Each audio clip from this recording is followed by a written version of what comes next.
अस्सलाम वालेकुम दोस्तों, ARY डिजिटल ड्रामे शेयर जी अपडेट सां गॾु हाज़िर थी चुका आहियूं। दोस्तों तव्हांखे ॿुधाईंदा हलूं त हिन जी वॾी अपडेट तव्हांखे जेका ॾियण वारा आहियूं दोस्तों, त वीडियो मुकमल ॾिसिजो ऐं चैनल ते न्यू आहे त सब्सक्राइब करे ऑल ते क्लिक भी कंदा दोस्तों। जी दोस्तों, त हलूं था पंहिंजी अपडेट जे तरफ़। जी तव्हांखे ॿुधाईंदा हलूं शेयर जी लास्ट एपिसोड जेको त हली चुको आहे, एंड थी चुकी आहे शेयर जी। ऐं दोस्तों तव्हांखे ॾिसींदा हलूं त सिर्फ़ु ऐं सिर्फ़ु जेको सॼो जहिड़े जी जेका जड़ हुई ताज बीबी हुई, जॾहिं ताज बीबीअ खे पाण इश्क थियो डॉक्टर रियाज़ सां दोस्तों, ऐं हुनखे जॾहिं सोच आई त इश्क में छा छा नथो सहणो पए ऐं इश्क में जेको थी थो वञे त अॻिले जी दिलि जी कैफ़ियत छा थी वञे, ऐं तॾहिं हुनखे माना फजर जो एहसासु थी वियो दोस्तों।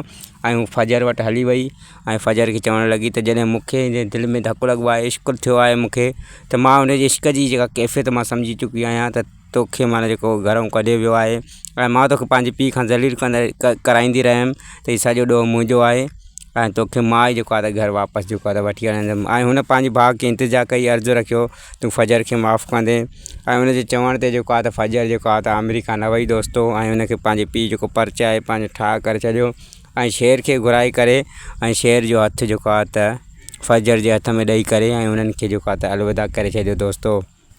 ऐं काका साहब बि जेको बची वियो दोस्तों, ऐं रियाज़ जी ऐं ताज बीबी जी जेका त जोड़ी बि जेका त मिली वई दोस्तों।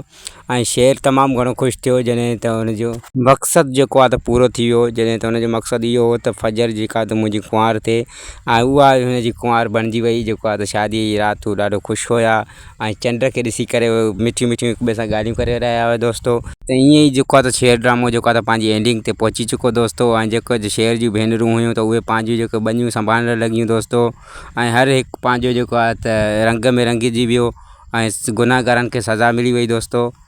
त हीअ हुई असांजी वीडियो। वधीक वीडियो ॾिसण ऐं ॿुधण लाइ सब्सक्राइब कयो असांजे चैनल खे। ख़ुदा हाफ़िज़ दोस्तों, वरी मिलंदासीं कंहिं नेक्स्ट अपडेट सां गॾु।